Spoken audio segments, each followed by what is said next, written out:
Outreach to our youth is incredibly important to CONSOL Energy. It's what's leading the future for the energy industry and for CONSOL.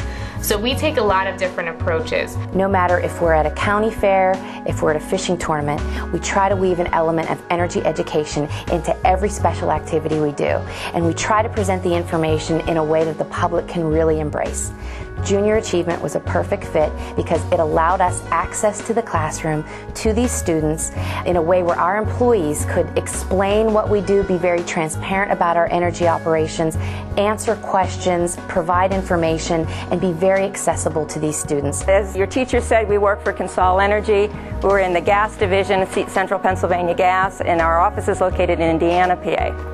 And we were asked to come and talk to you a little bit about oil and gas and the jobs that are going to be available in the future. We tried to give the kids an idea of what's to come in the future, what they need to prepare for, what jobs are available out there. Next few years, a lot of people are going to be retiring from our industry, and there are going to be a lot of jobs. The company has changed drastically over the past 10 years. We had a population that was very senior in tenure. We had 25, 35, 40 years of experience, kind of overloading our bar graphs. So that really started a hiring boom for us over the past 5 years or so, where we've hired over 1,000 people every year. The opportunity with Junior Achievement presented itself right at the perfect time, because right now is when we need to be molding these young minds into a mindset where I need to be considering a career in a STEM discipline, which is right in the sweet spot for what we're looking for and what type of employee we're looking to hire. So that is really going to help us fulfill these jobs that we're looking to take us into the next generation. The direction that we can provide